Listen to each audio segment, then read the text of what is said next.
Hey everyone, it's Nate, and I'm here with a bit of an impromptu podcast episode. I got some news to share with you today. It's a bit sad. It's not lost on me that today is Record Store Day, April 20th. So a lot of you have been running around independent record shops and grabbing some good loot. Just also want to share the news with you today about Michael Cuscuna. Michael Cuscuna, who you may know as a jazz historian, pioneer of archiving recorded music and reissuing some very important jazz recordings. Michael passed away. Not sure of the circumstances. He was 75 years old. Not sure exactly when that was, but the news was shared today about that. And I was fortunate enough to have Michael on the show in June of 2019. So I'm going to replay that interview today. Michael, just the headlines, he started his career at Atlantic Records. He was working directly for the Ertegun brothers, where he then went on to Blue Note and helped not only revive their tape archive and reissued some phenomenally important recordings, but Michael also preserved the Francis Wolff photography negatives, which is a crucial element of the packaging and the imagery of Blue Note and jazz in general. Michael eventually founded Mosaic Records, and many of you have probably seen those boxes if you don't already own them. Most jazz fans and audiophile completists really consider Mosaic Records a high watermark in making lost recordings available for enjoyment. Michael's impact on the recording and jazz industry is absolutely huge, cannot be overstated. Michael was an absolute visionary, and as music fans and record collectors, we are all better for his time and work. So again, this interview was from June of 2019. Michael graciously shares his history and provided many details and anecdotes for his time in tape vaults and pressing records. So please enjoy this interview replay. And Michael, thank you for everything you did. Godspeed on your journey, mate. All right, today on the Vinyl Guide, we have on the show jazz enthusiast, founder of Mosaic Records, and a man we all owe a debt of gratitude to for making such wonderful music available, Mr. Michael Cuscuna. Michael, how are you today? I'm good. Thank you, man. Great introduction. I hope you have a cup of coffee or tea or something because, man, we are going to talk jazz records for the next hour or so. Okay. I don't have coffee and I don't have tea, but I'm amped up. Okay, fair enough. Now, Michael, you've had an amazing career. Before you started Mosaic, before you worked on Blue Note, you were a DJ at WPLJ. You used to see many jazz legends live. And in fact, your experiences seeing artists like Coltrane and Monk live, that would be a conversation in itself. But since we only have an hour, let's jump into the thick of it. Your record production and reissue career started at Atlantic Records, yeah? Well, not really. It actually started earlier. When I went to college in 1966, I had in the back of my mind that I wanted to produce records. And so I started doing college radio at WXPN in Philadelphia and ended up on WMMR, the Metro Media station there, doing underground rock. But it was always producing records that was on my mind. And I lived a block away from Dick Waterman, who was a manager who handled Son House and Fred McDowell and Buddy Guy and Junior Wells and a bunch of people. And so I got to be good friends with Buddy Guy, and I wrote a feature article on him in Downbeat. And he used to come up on my Saturday afternoon show with an acoustic guitar and just play and sing. So we became good friends, and he knew I wanted to get into record production. So he was doing his last album for Vanguard and said, you want to produce it with me? Because I don't like any of the people at Vanguard. So I said, my God, yeah, sure. I gave up Rolling Stones tickets to do this. So that shows you how intent I was. But, and then on top of that, Vanguard would not give him a plane ticket to come back and mix the record with me in New York. So I called Blue Thumb Records, and I said, would you like to have a Buddy Guy record that's all acoustic? Because I was thinking of my radio program. And it could be with a reunion with Junior Wells and a friend of mine, Junior Mance, on piano, and we could call it Buddy and the Juniors. And they grabbed at it. So that became the second record I produced. And then eventually started producing a singer-songwriter named Chris Smither, who's still active today. And that led to doing a Bonnie Raitt record. And then in 1972, I guess, I went with Atlantic Records as a staff producer.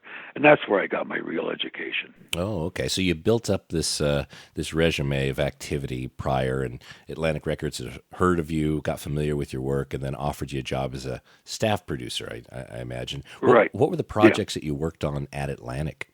Well, at first, what I worked on was cleanup projects. Like there was a Carmen McRae record that was produced live at some club in California, and it eventually came out as the Great American Songbook. So they said, here's the 8-track tapes. Pick the takes, mix it, and sequence it into 2 LPs. So I did stuff like that. And then, based on my own, then I was assigned to do Dave Brubeck and Oscar Brown Jr. And then I eventually got to be able to sign people. And I signed the Art Ensemble of Chicago and Garland Jeffries, who was a wonderful singer-songwriter who's still around, and Eric Kaz, another singer-songwriter. So, it was, a diverse roster, but I was, learning all the way through. Okay, so you're a producer and A&R, it sounds like. Was that a natural kind of progression, an amalgamation of those roles in the day?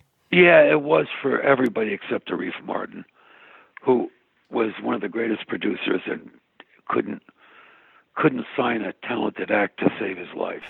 So it was always somebody signed the act and they gave it to him and he turned it into magic.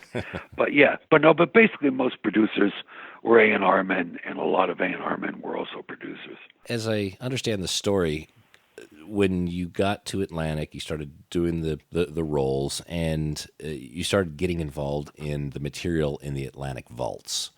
What were the Atlantic vaults like during the day? And I always say vault, but I know it's probably just an office room just stuffed with tapes and stuff. And things like that. Well, it was actually a warehouse. I forget where it was originally, but you go through the files and you see what was recorded, and I started to notice that there was a lot of extra material from Charles Mingus records and from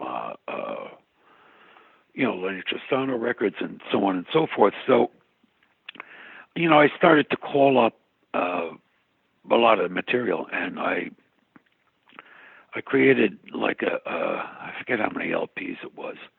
I guess it might have been 16 or 18 LPs, a complete Ray Charles, which had some unissued material on it. But at that point,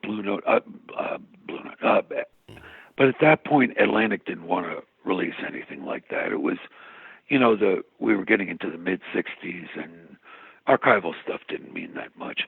So I was able to dig out a bunch of unissued Chick Corea material that Chick told me about, and put that out as a double record with the issued material. But and I had meant to go through a lot of other material, Warren Marsh and Mingus and on. But I didn't get to it at the time, and then I struck off and went freelance. And the only other thing I did with the Blue Note Vaults was find the Charles Mingus Antibes 64 tapes with Eric Dolphy not 64, it was 62, with Eric Dolphy and Booker Ervin and Bud Powell, and that came out as a double record. And my impetus for that actually was I was in Europe at one point. I was in France, and I saw a Mingus bootleg of Mingus at Antibes that same year, and I bought it with a guilty conscience, and later discovered that Nestle Ertegun had recorded that multi-track for Atlantic. So I said to Nestle, the only way to fight a bootleg is to put out a legitimate issue and pay the royalties and pay the musicians. So, that's what we did. That was like it had to come out anyway. It was an important chunk of music, but the intent behind it was to fight bootlegs with legal releases. Okay, that makes sense. So let me just kind of set the stage here. This is mid-'70s at Atlantic. You're going into their archive. You see all this material logged, and you're listening to the tapes. Mainly, is it personal, just for your personal use, your personal curiosity at first? It was my personal curiosity, definitely. But then I hoped that I could get them to put this stuff out because, if music is unreleased, it doesn't exist. Once you put it out, it does exist, It's like the old, if a tree fell in the forest routine. How difficult was it to convince the Ertegons to release some of this stuff? Very. I got very little of it out, to which, I have great regrets. Because, unbeknownst to anybody, in 1979, they moved all of the Atlantic vaults from 1948 to 1970. All those tapes went to this warehouse in southern New Jersey, which was owned by the brother-in-law of one of the people in finance at Atlantic who wanted to help his brother-in-law out. Only it was not a qualified warehouse because it was not fireproof and didn't have sprinkler systems. I hate where this story's going, Michael. Yeah, and that's exactly where it went. It went up in ashes. And so almost all of the unissued material from the beginning to 1980, with very few exceptions of stuff that happened to be sitting at this studio in New York, everything went up in smoke. So there's tons of Coltrane and Ornette and Warren Marsh and Lee Konitz that's just gone forever. Oh my goodness! Do you remember any of the specific titles that are no longer with us? No, I spent a couple of decades blocking them out, so I wouldn't be frustrated. Fair enough. So, how did you step from Atlantic into working with Blue Note? Was that a direct line, or were there a few twists and turns? Well, when I was producing jazz records for Atlantic and for other people, I would often overhear musicians talking to each other during breaks about, do you remember that Lee Morgan record we did with yada, yada, and yada? That never came out, did it? No, I don't think it did. So I started, because I was a Blue Note addict from the time I was 13 years old, I started a notebook of musicians' recollections of Blue Note sessions that had not come out. And I realized that I was just hearing the tip of the iceberg, that there must be a mother lode in there. And so I kept banging on Blue Note's door to let me get in and let me just let me research and do the detective work and do the listening and start to put together some of this stuff to put out, because Lee Morgan was dead at that point, Grant Green was in retirement at that point, and there was just so many other important artists. Hank Mobley wasn't playing anymore, so I got nowhere for about 2 years, and I finally, at a Donald Byrd party on Central Park South, I met Charlie Laurie, who had just joined Blue Note as marketing and merchandise director, and he was a musician, multi-reed player, and who had gotten into the record business at Columbia, and then went over to Blue Note when the job was offered because he was such a Blue Note fan. So I said, let's get together for breakfast tomorrow, and I showed him my notebook, and he said, oh shit, let me talk to some people, but I think you got a gig.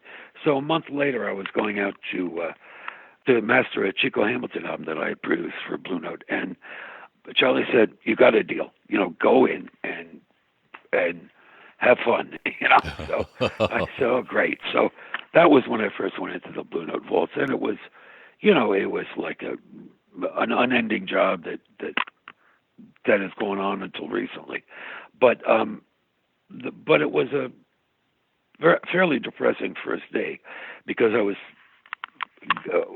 was guided to this room that was I don't know, about 100 feet by 30 feet, with metal shelving and stacks of tape on every shelf, by artist. And you look, it's Jackie McLean, April 24th, 1964, Reel 1, Reel 2, Reel 3, Reel 4. No personnel, no tune titles, no takes chosen, nothing, no documentation at all. So I began a long, slow process of listening to these things, making cassettes of what I thought the best takes were, and sending them. Like I'd send it to Jackie McLean, and then my friend Don Sickler taught me, another way to figure things out is to go to BMI and see what tunes Blue Note registered at its publishing company around the time of the date. So I remember one Jackie McLean date, and I saw there was a couple of Charles Tolliver tunes, and I think there might have been a Jack DeJohnette tune. So I sent Jack and Charles cassettes of the session too, and so everybody was able to identify everybody and identify the tunes. But it was piecemeal and it was hard work. And then finally, about 2 years later, somebody from Japan finds me and contacts me with a file, a Xerox file of all of Alfred Lion's notes for all the unissued material that was sitting in the can. And I thought, thank God, How did those notes make it to Japan? And they worked with the I archive? guess because, Blue Note was licensed by this company in Japan, King Records. Mm-hmm. And I guess someone at Blue Note in the early 70s knew where this stuff was, and so they Xeroxed it and sent it to them.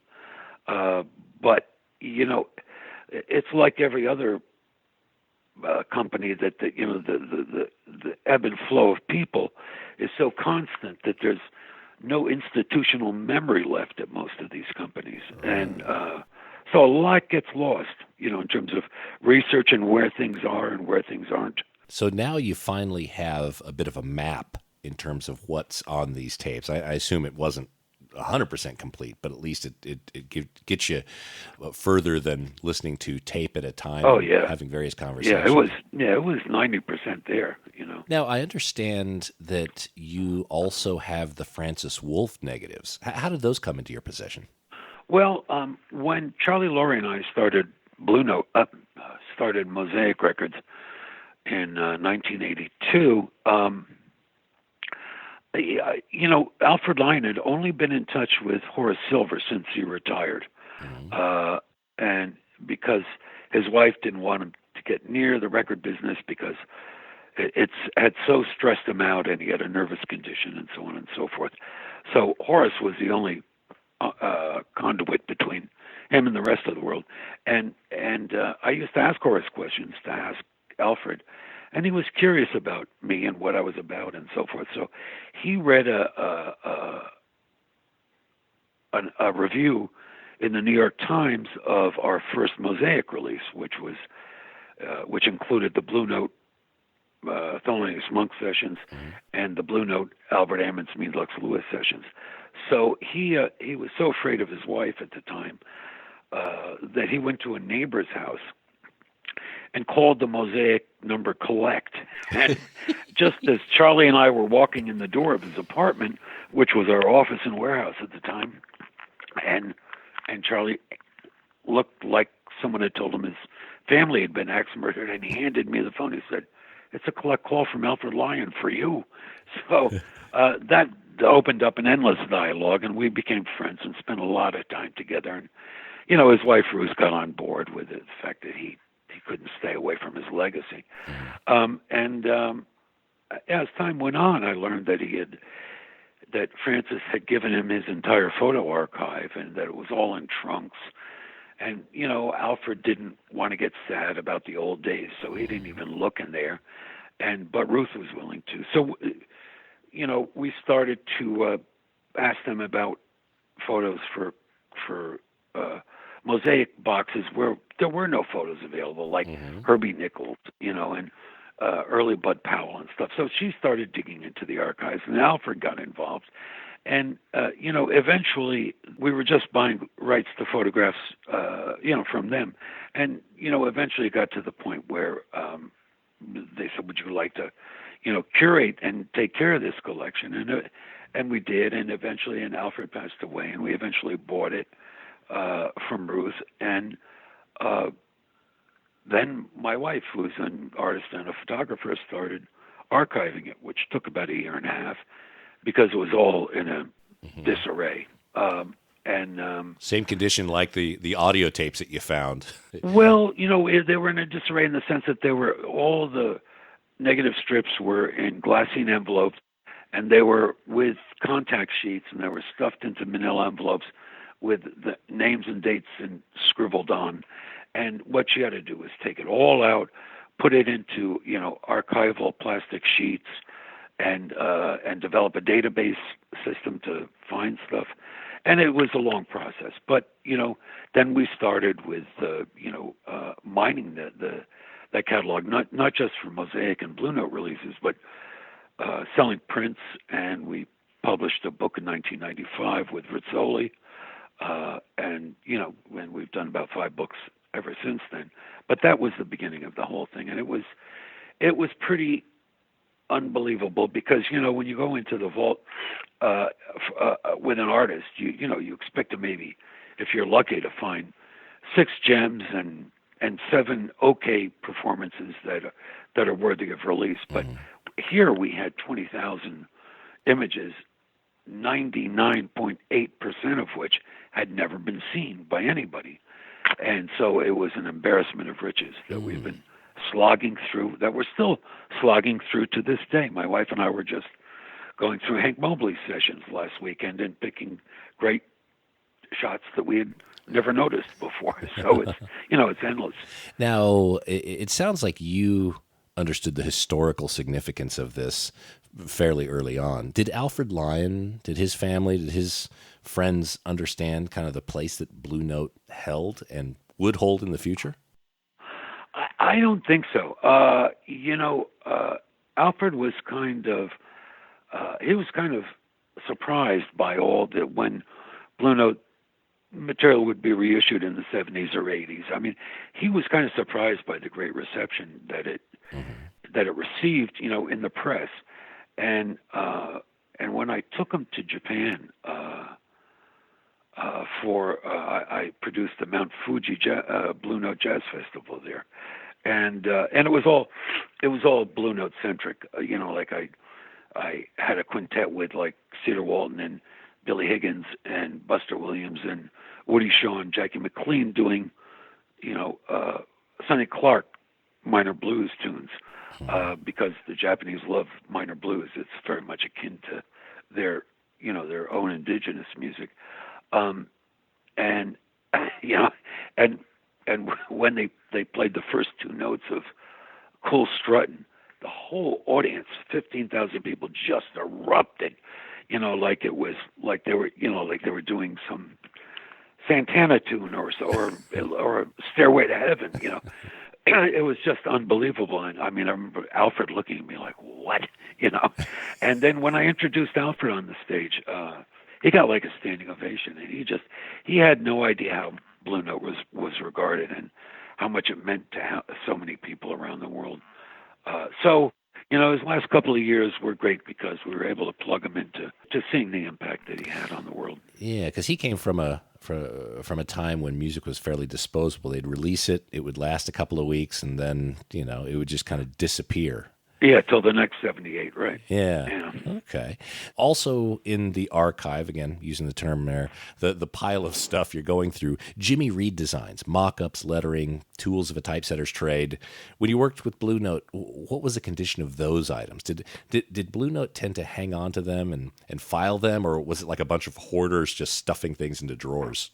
I think they tended to hang on to them, but I can't prove it, and I never thought to ask Alfred. But you see, Blue Note moved 3 times in its life, and then when it was sold to Liberty Records, it moved again to another New York building, and then eventually it all moved out to L.A.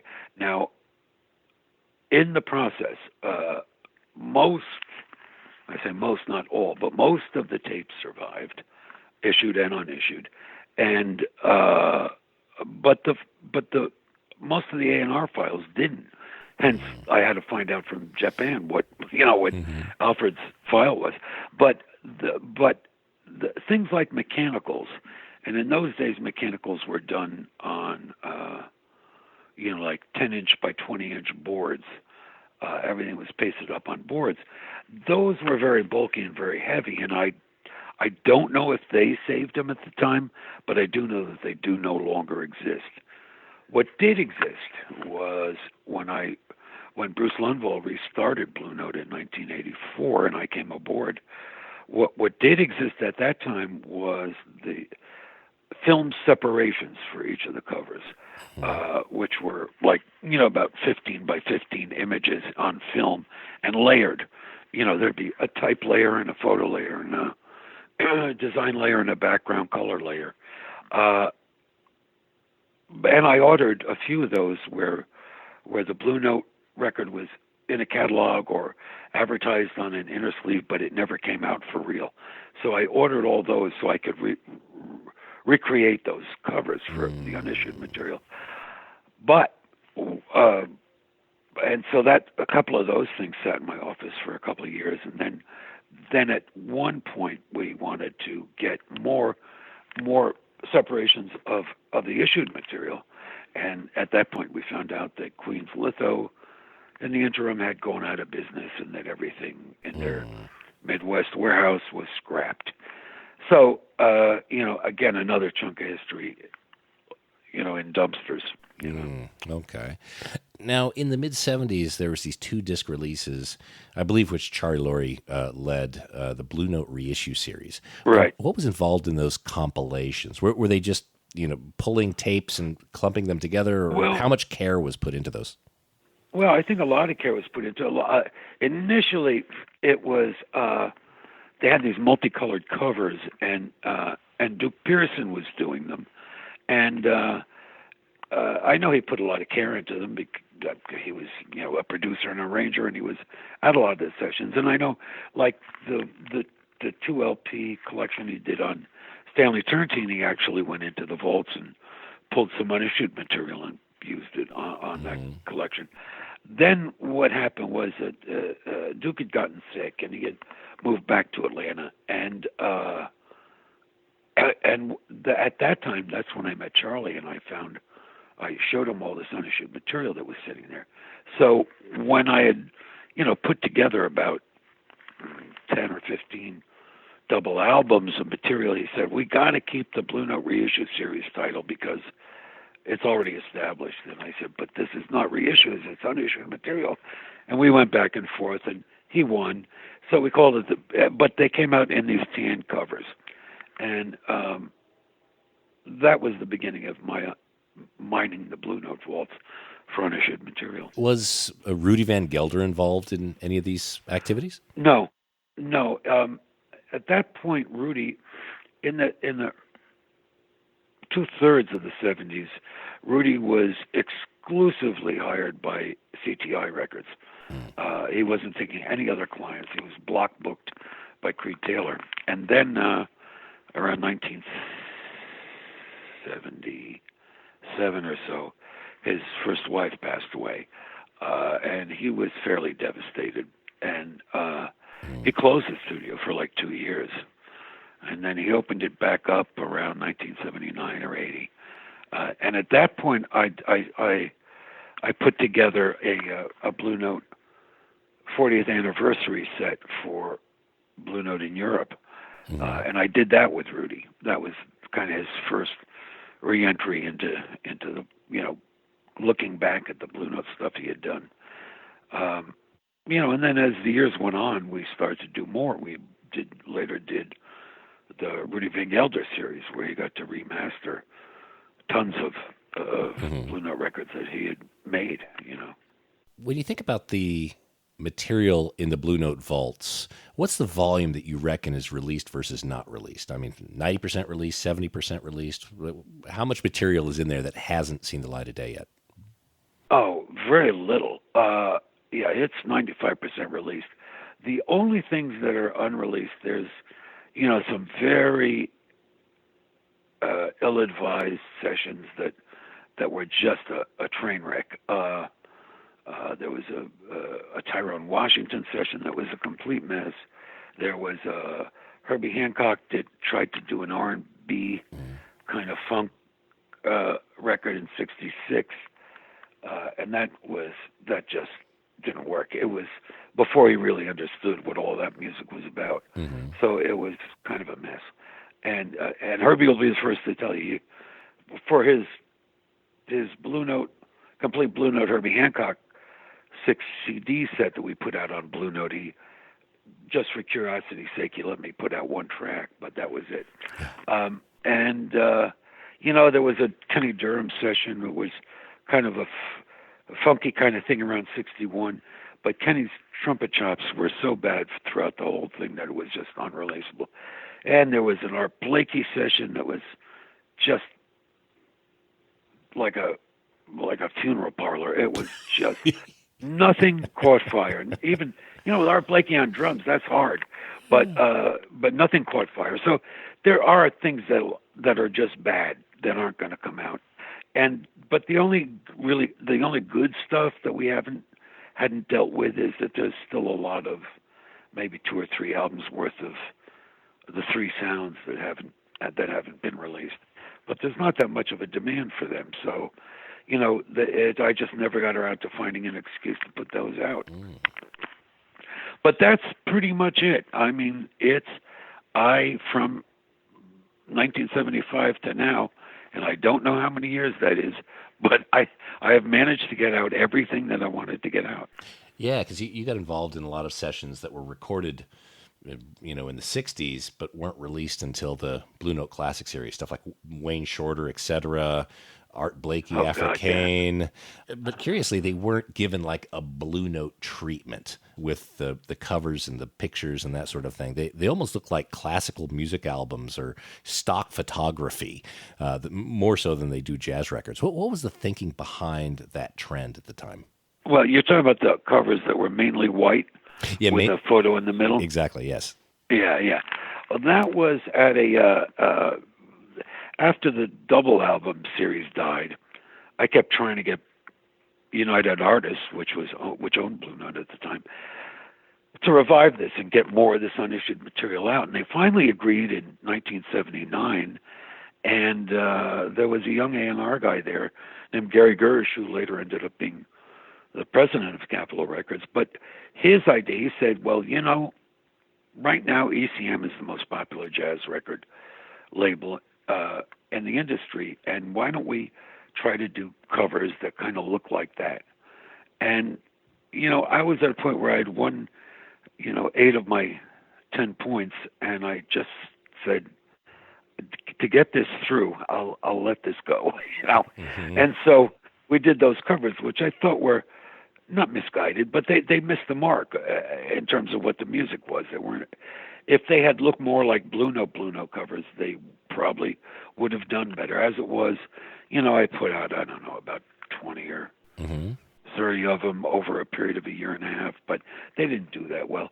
And the jazz press wasn't really wired into those things at the time. I mean, in 1978, I went into the Blue Note, the Impulse Vaults, and I was putting out unissued Coltrane, and nobody gave a shit. I was amazed that nobody cared about this stuff. And, it was a hard time for the record business, and I think a splintered time for jazz, which was, going through a lot of fusion, a lot of other things. Mm-hmm. But nobody really cared about that stuff. I found it very discouraging, especially Coltrane. My God, I mean, he was my God.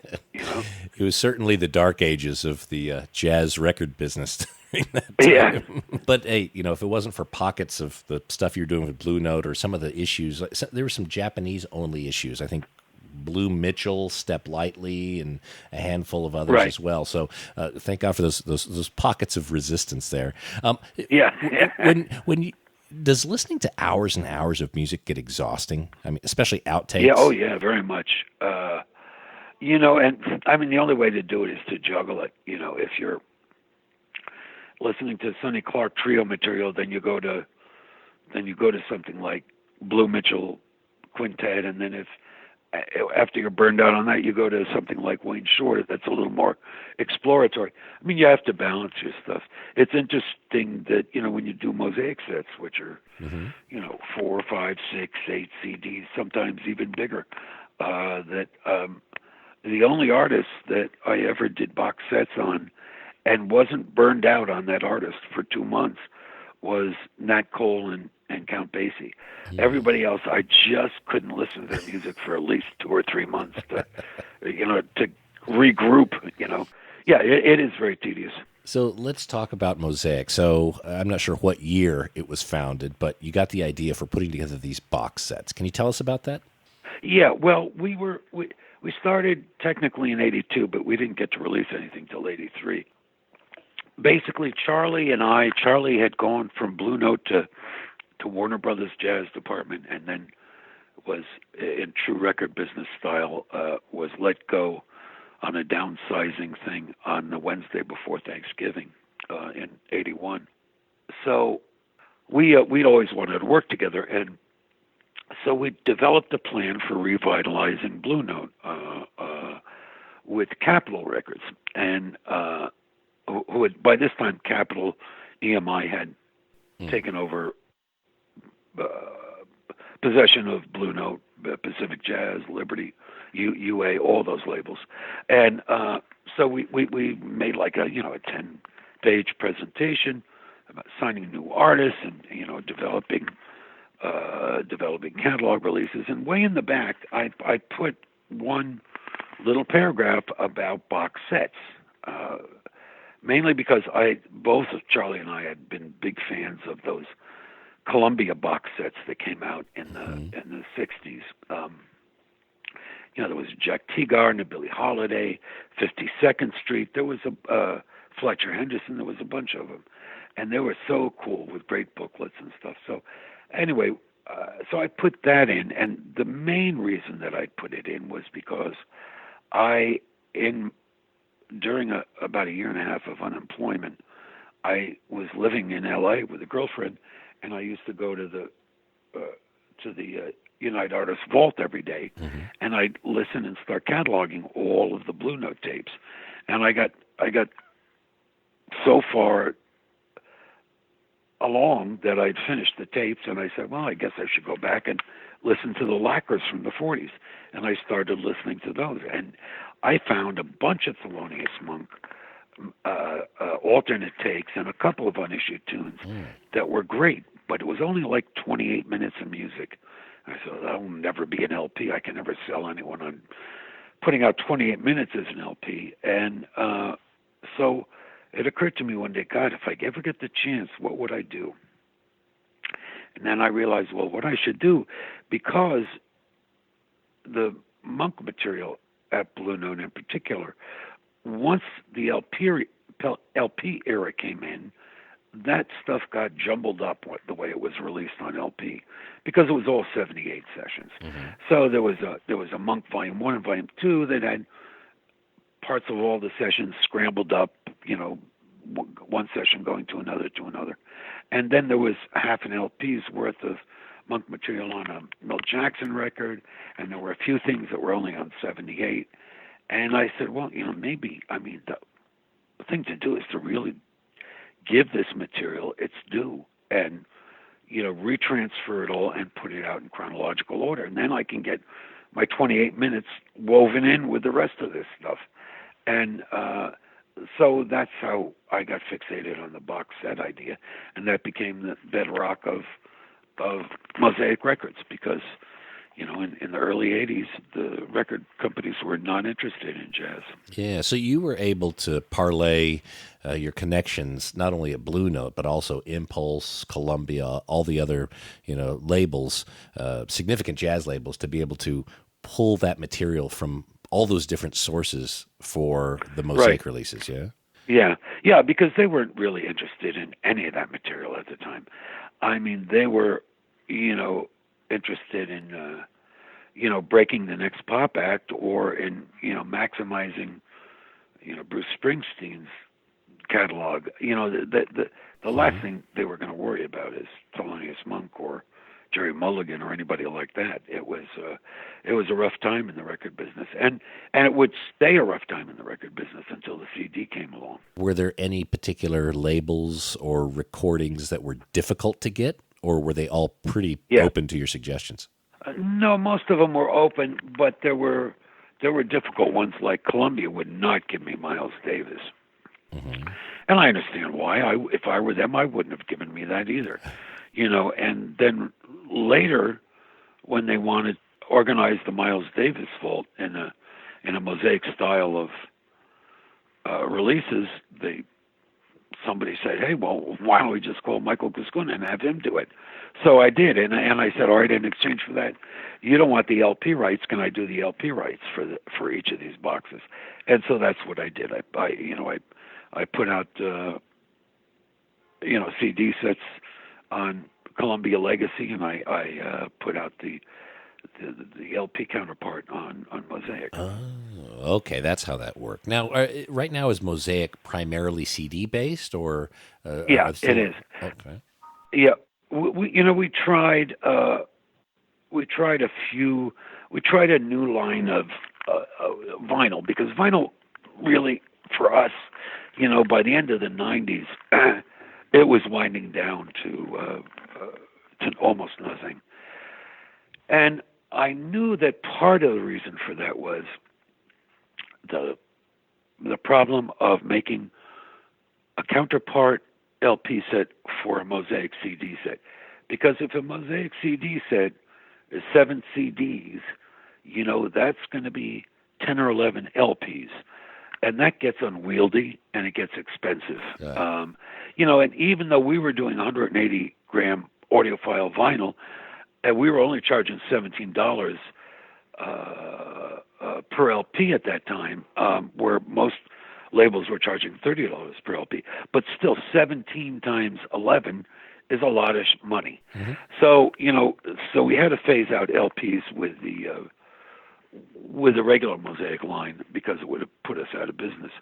But then I thought, well, maybe I'll create an LP line that is its own separate line, and if I keep it to 3 to 5 LPs, that will be a reasonably priced and containable set to do. Mm-hmm. And we did about 7 or 8 sets. The Thelonious Monk complete, 8 club recordings, the complete Clifford Brown Max Roach studio recordings, and a few others. About 8 in all. But again, this is in the 2000s into the early 2010s, and they really didn't do much for us. So I had to abandon it, because unfortunately, you can't. You can be happy putting out 700 sets of a limited edition of something, but the fact is you have to sign contracts with the record companies guaranteeing them that you guarantee to buy 1,500 units. Well, if you only sell 700 and you owe them for 800 more units, even if you don't manufacture them, those kind of bills can put you out of business very quickly. Yeah. How do you decide what gets the Mosaic treatment? I mean, do you start with a theme? Do you have a wish list that you're still working on? How do you decide what's next? Yeah, well, the wish list ran out a few years ago, but it was amazing. It existed long enough that there was stuff that we weren't putting out till 20 years after we started, But basically, it's just what occurs to us, or what Mosaic buyers suggest to us, and then we research it, and then two things have to happen. It has to be a certain amount of it has to be off the market. We hope to find unissued material. And then secondly, it has to be with a label that's willing to license it to us. Mm-hmm. So, there's a lot that you have to go through just to consider it a set. Then, of course, if you do and you get the green light, then there's a whole other set of research and, audio problems that you have to go through. How many times have you been in the final stages of a box set when new material becomes available? Thankfully, never. Okay. There was one. Yeah, there was the complete Pacific Jazz Chico Hamilton, where somehow in cutting and pasting, I left off one tune on from the list that we submitted for licensing, and I had to go through hell to look. I'll pay an extra $1 per set, but let me just put it on there. I can't go not complete, and that created a lot of problems. But no, there are things that and I can't think of any examples right now, but there are things where you put it out and you have all the information you think you can possibly have in terms of recording dates and personnel and so on. And the minute it comes out, two mavens from, Upper Slovovia or southern Japan could come out of the woodwork with information that you would have killed for, when you were putting the set together. So there's a lot of little errata that comes up when every set comes out, because there's always somebody more deeply into that particular artist than you are. So there are details that come to light that we don't get into our booklets, and that frustrates me no end. But I don't think we've ever missed a master. What's the most rewarding mosaic releases that you've been involved in? Well, two come to mind for one reason. The Tina Brooks set and the Herbie Nichols set come to mind because I learned early on in this game that a reissue of an album will only do relatively as well as it did as a new album. So if you reissue Lee Morgan, The Sidewinder, it will do very well. It won't do as well as it originally did, but it'll do very well.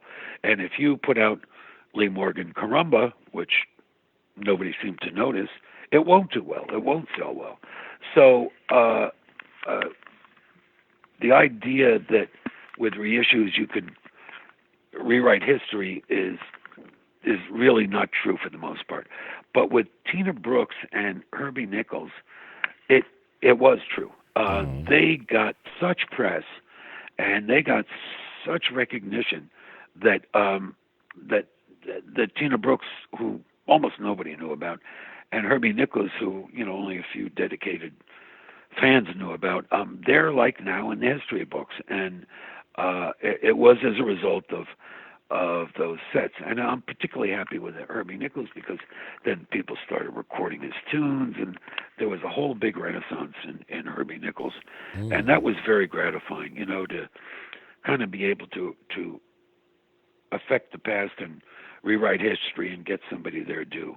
It doesn't happen often, but it did in those two cases, and so that was great. And the other ones I'm most proud of, I guess, is the Nat Cole box, which took forever, because it was 18 CDs, and just one of my favorite groups of all, the Nat Cole Trio, and the I guess the Count Basie, the Roulette Count Basie big band. I did a live set, and I did a studio set, and they're both. I guess the live set for me is my favorite because I just I'm just a Sonny Payne fan. He just was so extraordinary the way he could drive a band. And that band was the hippest, coolest band in the world. So some of these Mosaic box sets now go for hundreds of dollars, a couple of them even into the thousands. How do you feel when you see some of these sets that are just going crazy on the price? Does that sit well with you? What are your thoughts? Oh, yeah, it does. Because one of the reasons when we first started Mosaic, and people were, at that point used to buying single LPs. I mean, one of the inducements we thought was, and one of the reasons we made them limited editions and hand numbered, was that they would have value going forward, and that people would never drop in value if you treated them well, but they could possibly go up in value. That was a desired outcome. Yeah. Okay. Yeah. We thought we were giving something people that was not just joy, but an investment. Mm-hmm. So I'm thrilled at that. I'm glad that it all worked out that way. Excellent. In working with Mosaic, there's some really interesting releases. I'd love to hear the stories behind them, some anecdotes. In particular, two releases come to mind: the Monk Coltrane at Carnegie and the Dean Benedetti tapes. Can you share with us how those came to be? Yeah. Well, the Monk Coltrane was Lewis Porter, who wrote an excellent book on Coltrane, and he's a professor and a pianist, and has written a lot. He he called me one day and said that he'd found in the Amsterdam News an ad for a Carnegie Hall concert with Monk and with Coltrane and with Ray Charles and Billie Holiday and I guess Chet Baker and Zoot Sims, I think, and a couple other acts. And he said, have you ever heard of this? And I said, no way. I have no idea. And so he called everybody he knew and people he didn't know, put the word out. And so apparently the Voice of America broadcast the concert, or taped it for broadcast, but never did broadcast it. Oh, okay. And so Larry Applebaum. What year was this, by the way? That all this discovery came about? Yeah, no, the year of the concert, of the show. Oh, the concert was November of '57. All right, and the Amsterdam News, that's a newspaper from New York, a local community newspaper, so it wasn't like a large publication. It was a very curious find. It was a Harlem newspaper, basically black press. Mm-hmm. And anyway, so finally, a couple of years later, Larry Applebaum calls me and says, I think I found it. And I said, you found what? He says, the Monk Coltrane at Carnegie Hall. And so he called Lewis, and I said, Larry, how can I get to hear this thing? What do you want me to do? He said, well, they're not going to let me copy it, and the only way for you to hear it would be for me to get on a train, and with the tape, they'll let me, because I'm an employee of the Library of Congress engineering staff, they'll let me travel with it. So I said, all right, so let's come on up. So he came up, and T.S. Monk and I met him at this mastering studio where we could make a high-res digital file of it, and it was fucking believable because there's nothing of that band except a couple of studio recordings when they first got together in July, but this is November. After they were playing together 5 months every night of the week, and it was just exceptional and extraordinary.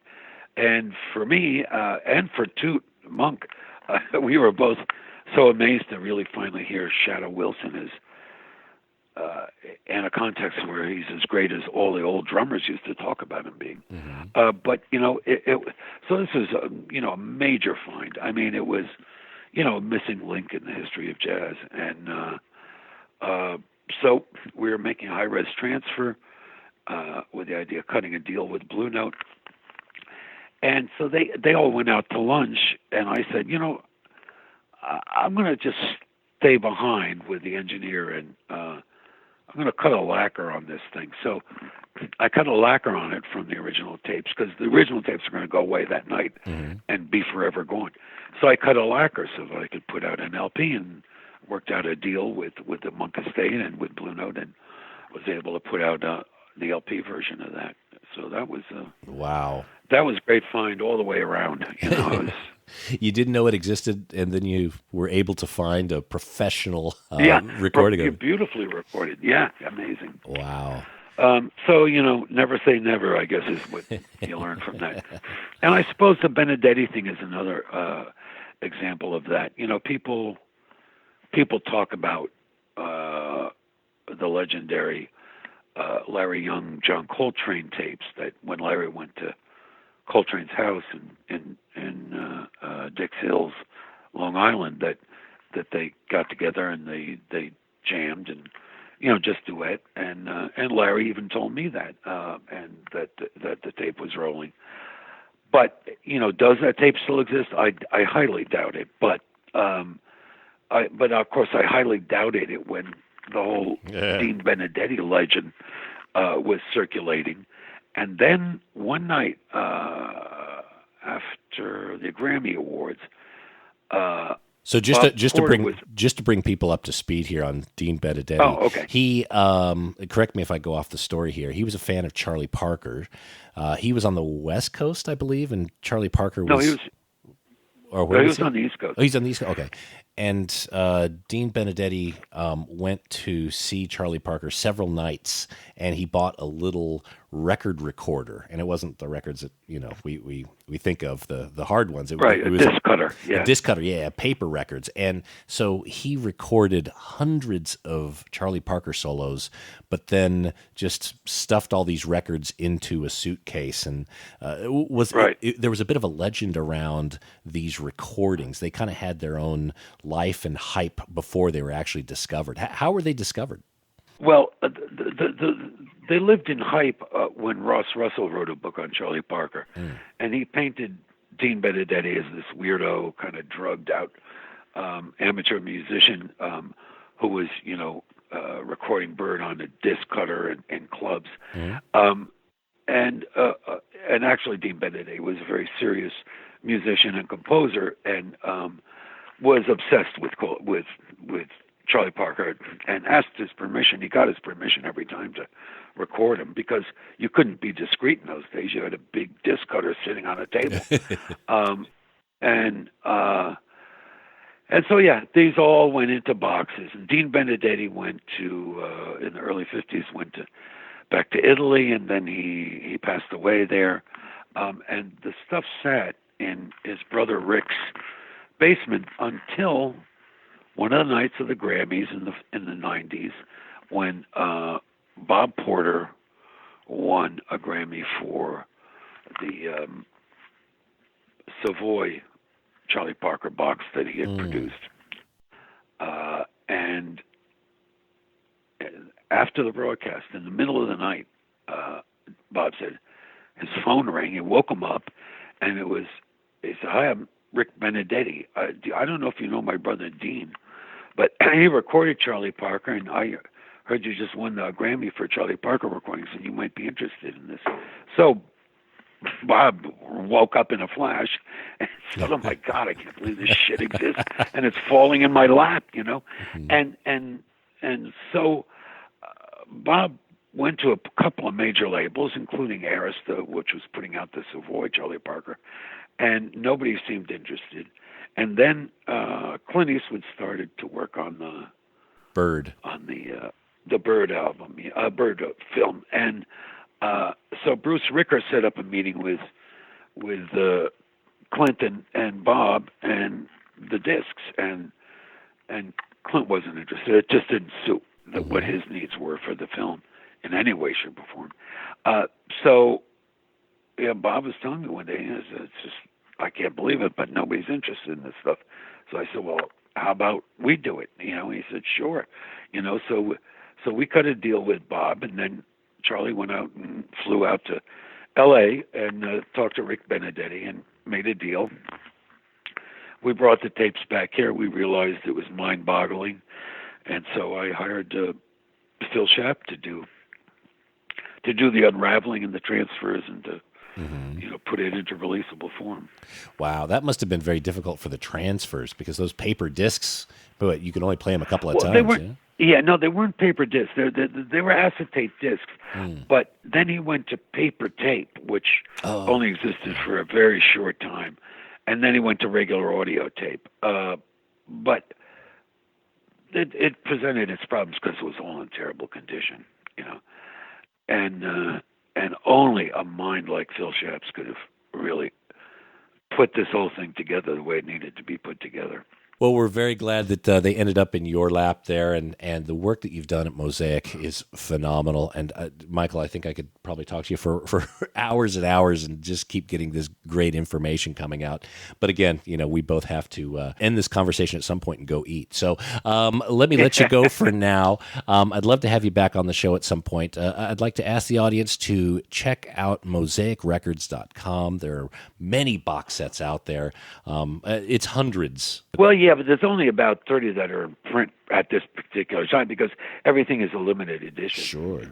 Sure. But there are hundreds out there on the market, on the secondary market. But now, if you go to mosaicrecords.com, there's a Mingus set, the Jazz Workshop concerts. There's Teddy Wilson, Lester Young. So check out mosaicrecords.com. And again, Michael, thank you so much for coming on the show. It's been an honor. Thank you.